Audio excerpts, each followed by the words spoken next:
Hi everyone, my name is Christy Escalante and I will be talking to you about the importance of keeping cursive writing in our school's curriculum today.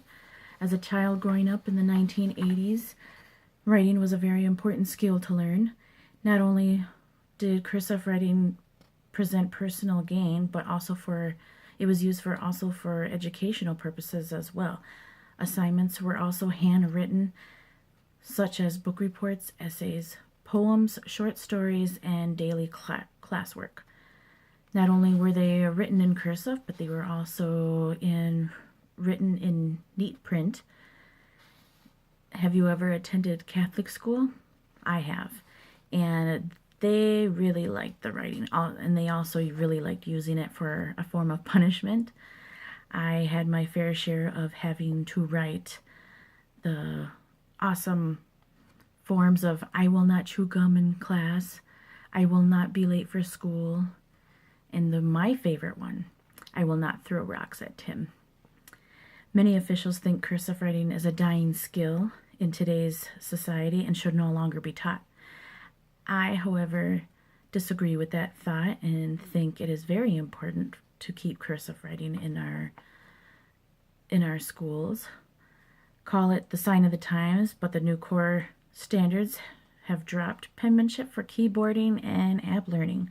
A lot of the kids today seem to be using iPads in schools and using the many different app learning skills programs that they have available to them, and also regular computer time at school as well with the school's computerized testings that they do. Lyndon Bateman, he was a former Republican representative for Idaho, had stated, "Cursive conveys intelligence and grace, and it engages creativity and builds brain power.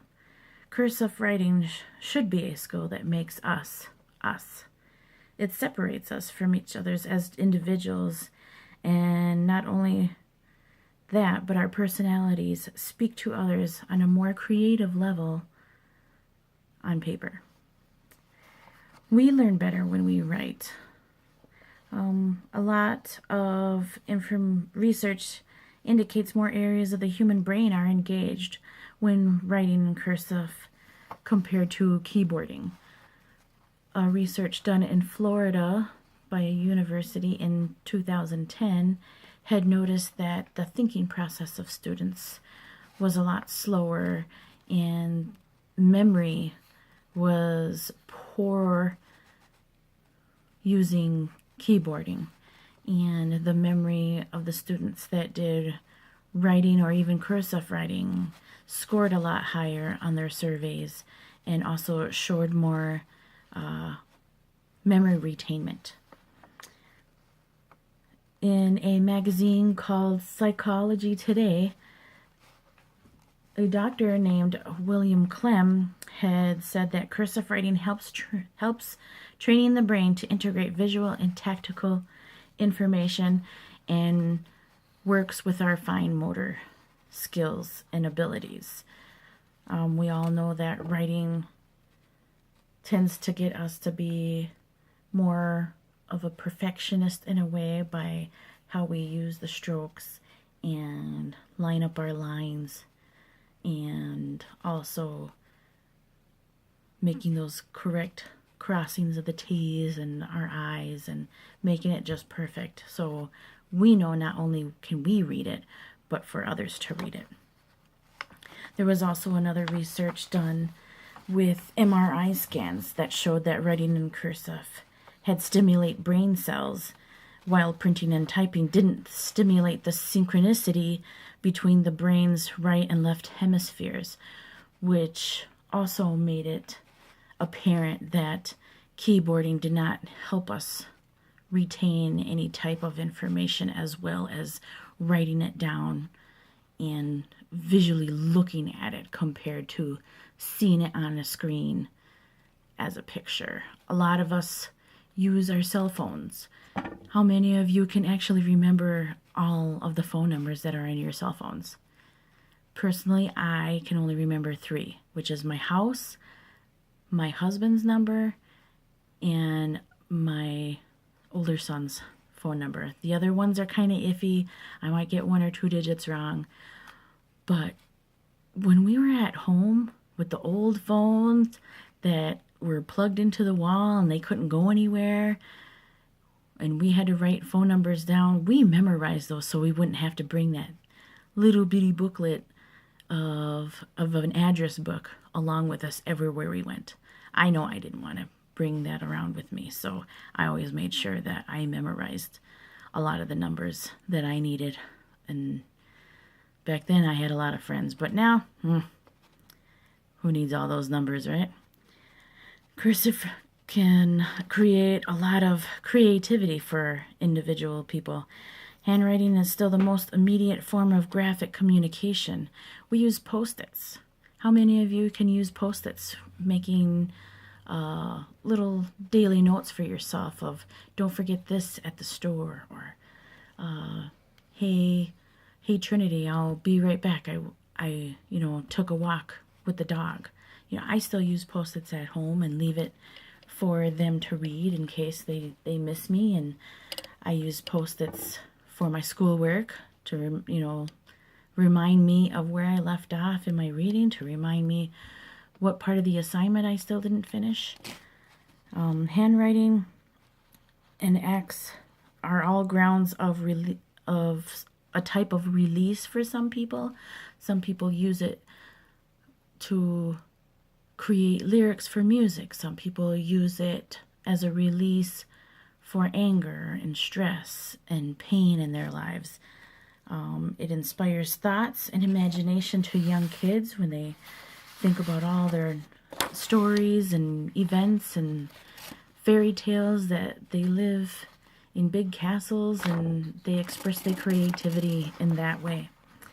We need to be able to read cursive in the next generation. Our next generation, how are they going to understand our entire history without being able to read it? If you looked over the years compared to the Declaration of Independence, that writing and the writing of my time, of the 1980s, was completely different. Their script was fine and articulate, and it looked like it was very artful.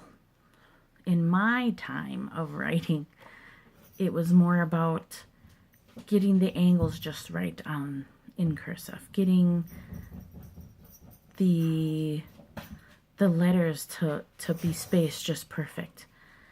When you're keyboarding, all you have to do is backspace, backspace, backspace. There's real no thought, no effort into a lot of it. When I'm sitting in front of a computer, I usually have like almost a brain fart, if you will.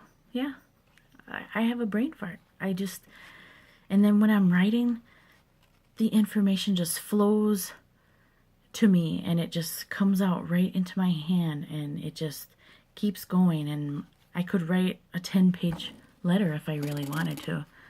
The future will lose the ability to interpret valuable cultural resources because of this. They won't be able to read our Declaration of Independence. They won't be able to read the Bible in its script form, or other types of historical documents. A lot of it will be scanned, and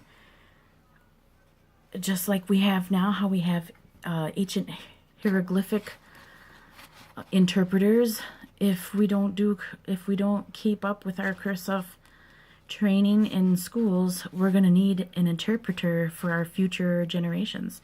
They're going to need to find these few people that know how to read and write this kind of stuff, and that shouldn't happen. The younger generation will not only be able to not be able to read it, but they won't be able to sign their own names for important documents like car loans and mortgage papers and W-2 forms. We still have to fill those out. Not many employers have completely gone digital yet. And you need to be able to sign your name. Printing it does not create that personal imprint of yourself, and it does not provide that security of forgery happening. I mean, anybody could just print your name, or, you know, a kid could print your name, but your signature is very unique. Your signature helps you code your identity.